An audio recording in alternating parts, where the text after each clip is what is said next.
Spiritual Connect. My name is Paulvin, and I've been struggling, trying so hard to show Africans the way to spirituality and to their roots. It's difficult, it's not easy, but we are on it. I began this series some time ago titled Stolen Legacy, African Spirituality in the Bible, where I mean to use the Bible to show to the world that African spirituality is not evil. And in fact, the Bible is African history.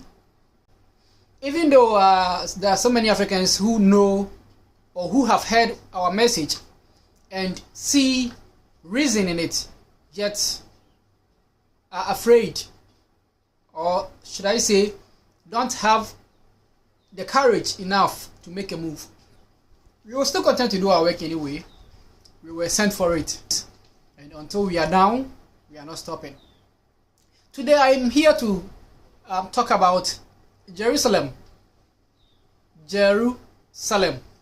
and who truly owns it. Who are the true owners of Jerusalem? For those who don't know what I'm talking about, let me put the map of Jerusalem on the screen. So this is Jerusalem, the kingdom of Jerusalem. So I'll take you to the Bible and show you the true owners of Jerusalem. And you will judge for yourself in the end if the owners of Jerusalem are white people, are Europeans, or Arabians. You will judge for yourself in the end. I'm going to find a way to make you guys my judges, because I know that when I keep pushing down the fact to your throat, and when you are not ready for it, it passes behind your ears and go out. So nowadays we are going to involve you, making you the judges. So this is the kingdom of Jerusalem. Today we call it Israel. Today we call it Israel. And it borders with Jordan, as you can see. As you can see.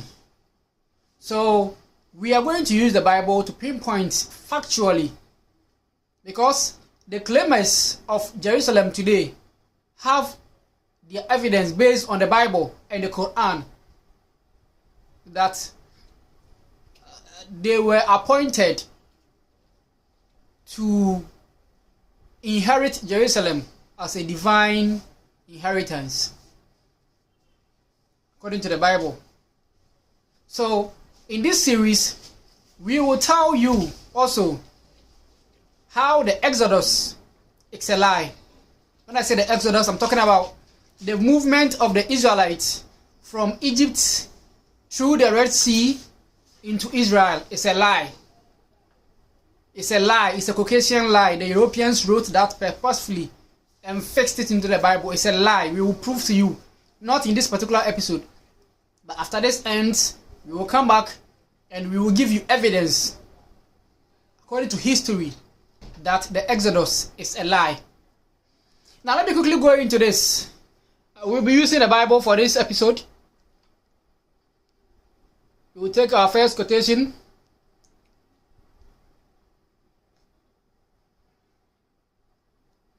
We will take our first quotation from Genesis chapter 10, 15 to 16.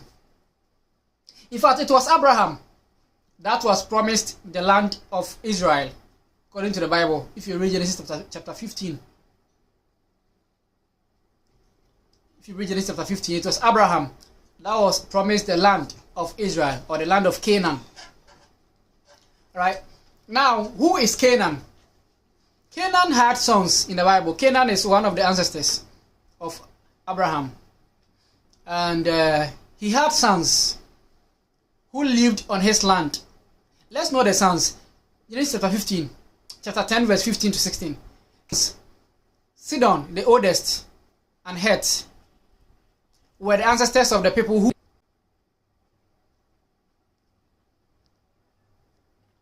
Now, Exodus chapter 3, verse 7. This is where the Lord is going to promise the Israelites that they will be given a land. Verse 7. Then the Lord said, I have seen how cruelly my people are being treated in Egypt. I have heard them cry out to be rescued, that these tribes were living on: Canaanites, Hittites, Amorites, Perizzites, Hivites, and the Jebusites. My purpose is going to center on Jerusalem itself. And who lived on the land of Jerusalem, because that's the main point of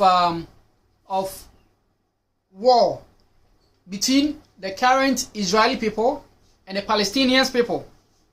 Jerusalem is the main point of war, right? Now, who owned Jerusalem? Let the Bible talk. Among these very tribes, who owned Jerusalem?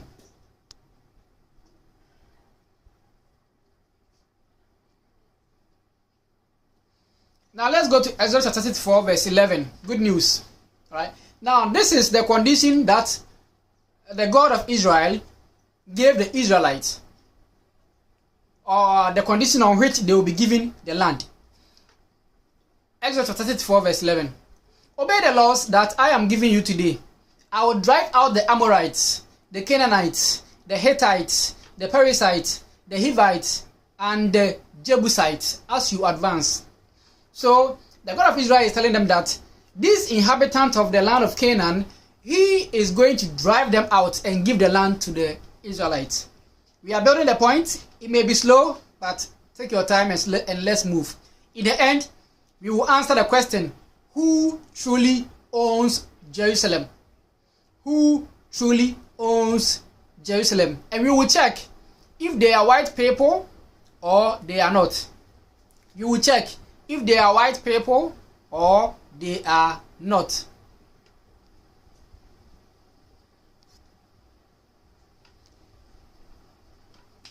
Now let's go to Joshua chapter 15 verse 63. This is when the Israelites made an attempt, because their God had told them that he was going to give them the land. Therefore, they also were bold enough to make an attempt on the land to acquire it, but they failed. So Joshua chapter 15 verse 63. But the people of Judah were not able to drive out the Jebusites who lived in Jerusalem. The Jebusites still live there with the people of Judah. So check this. Now we know the actual tribe that lived in Jerusalem, because the land of Israel was big enough. A portion of it was called Jerusalem, right? And the tribe that lived in Jerusalem were known as the Jebusites. Jebusites. Now check the name, Jerusalem and Jebu. Well, I'm not making any point here. If I'm making any point, you understand it. Jebusites, Jerusalem. Now, who are the Jebusites? Who are the Jebusites? Are they black people or they are Europeans? Because if we are able to know that the Jebusites were the actual original owners of Jerusalem before they got driven out, then we are able to trace whether they are black people or they are white people, then we may be able to trace where they currently live today, and if it's either Palestine or the current Israel or Israeli people, so that both of them will know whoever is truly the owner of the land that they are fighting over today. Right? In the next episode, we will dive into history and we will see who is who and who owns what. So the people of Judah were not able to drive out the Jebusites who lived in Jerusalem. And today, the Jebusites still live there with the Judah people. Now let's see. So we ask the question,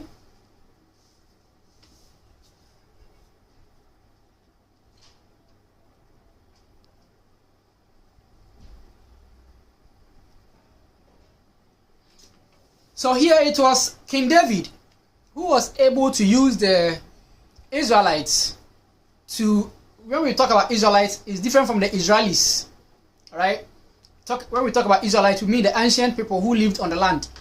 And the Israelis are the current modern people who lived or who are living on the land today. So First Chronicles chapter 11 verse 4 to 5, it says, King David and all the Israelites went and attacked the city of Jerusalem. It was then known as Jebus. Note this one down, Jebus or Jebus. And the Jebusites, the original inhabitants of the land, were still living there. So it was known as the land of Jebu or Jebus. And the original inhabitants were living there before King David used the Israelites to go and drive them out. Verse 5. The Jebusite told David he would never get inside the city. But David captured their fortress of Zion, and it became known as David's city. So Jerusalem was not known as Jerusalem. It was known as Jebus, the land of Jebus, before David captured it, and they named it David's city, which has come to be known as Jerusalem. Now, who are the Jebus people?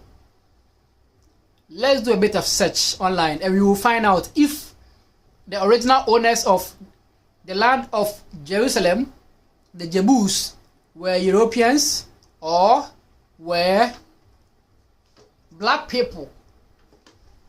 Now, if you Google Jebus around the world, you realize that there is a tribe in Nigeria known as the Ijebu people, the Ijebu tribe. And the Ijebu tribe are linked to the Jebus. Let me not talk, let me just put it on the screen. We are doing research here. You see, we will fish out the Caucasian lies and make it known to Africans who they are, that their history have been stolen. Now know that this is Google, alright? Search this word that you can see on the screen. Search Ijebu. You can see on the screen. Let me see if I can use pencil here.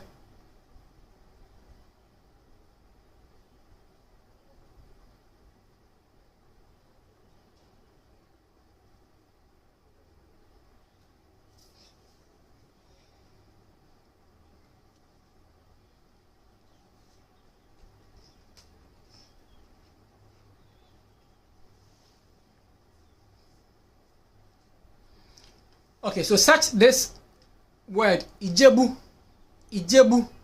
And now let's read about it. Let's read about it. Who are the Ijebu people?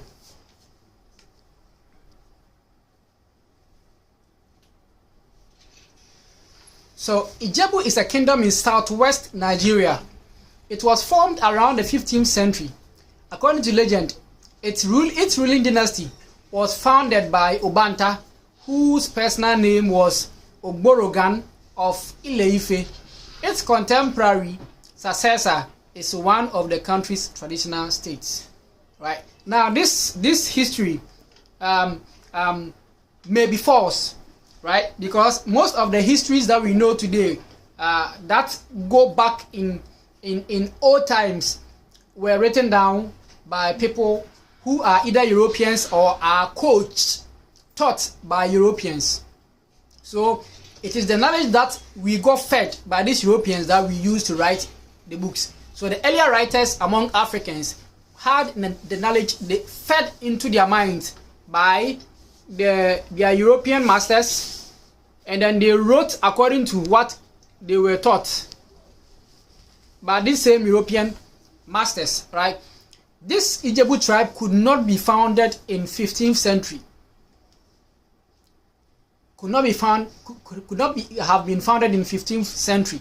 Now let's check what another scholar wrote on Google.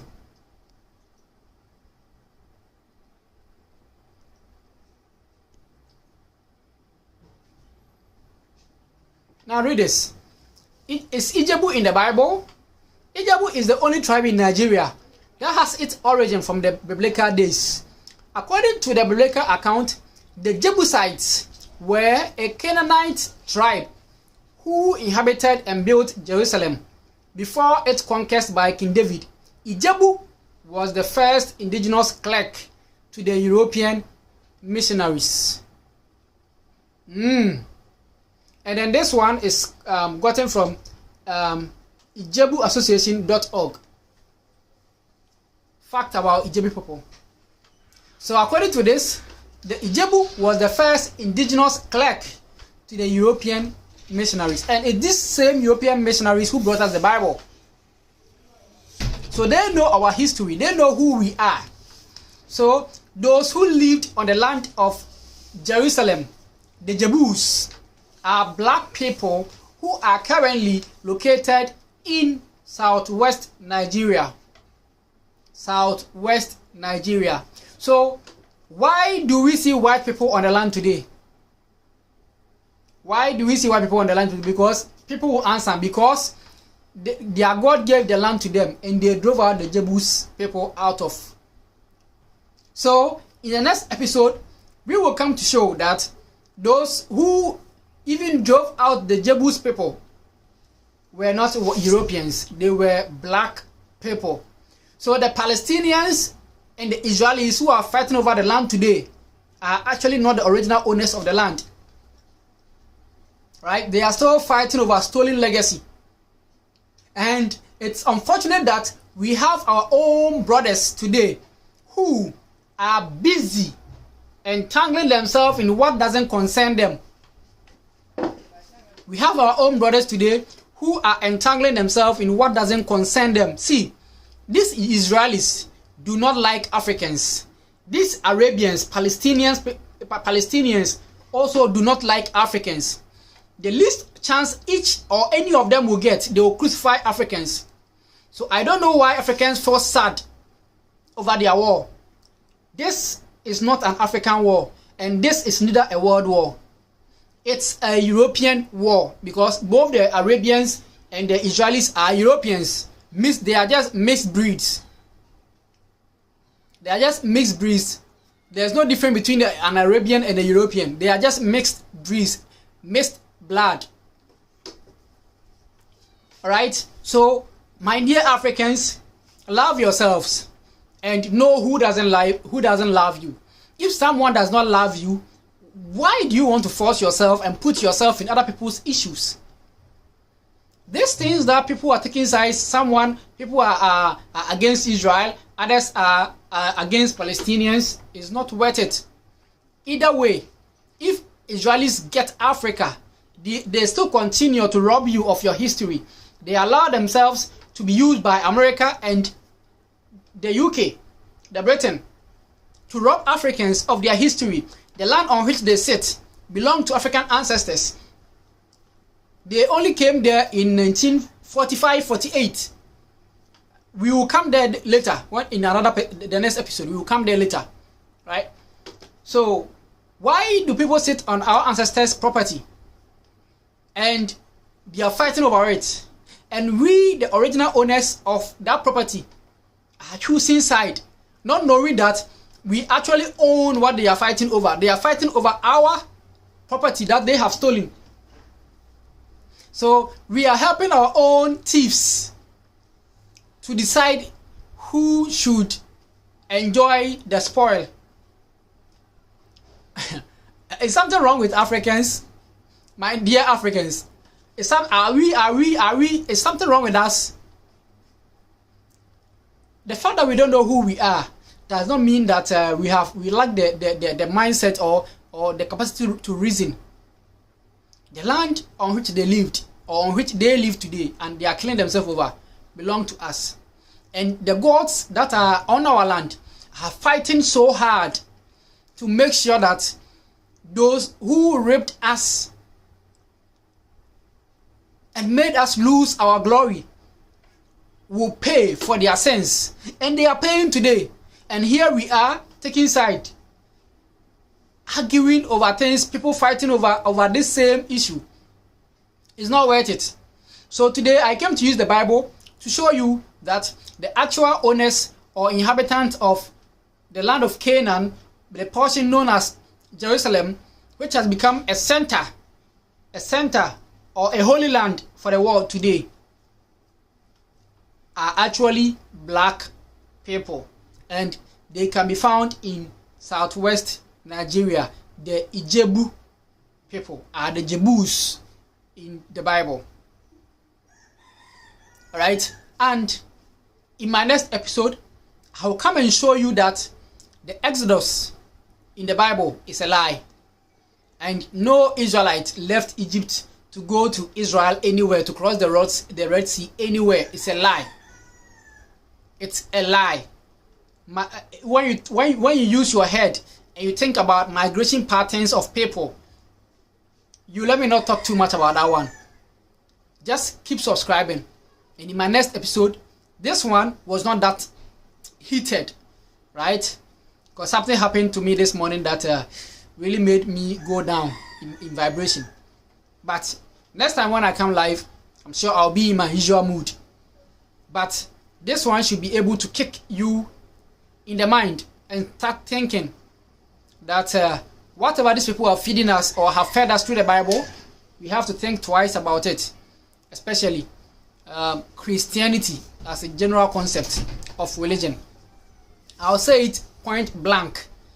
There is no entity of divine in that religion. I'll tell you point blank, according to what my deities have told me, what my dwarfs and my marine spirits have told me. There is no entity of divine found in Christianity. It's a lie. When you believe in that concept of religion, even the weakest witch will subdue you. Quoting from the dwarf. That's culture. Right? So I'll end here.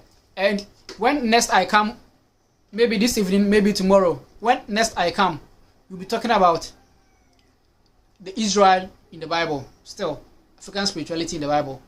Bye-bye.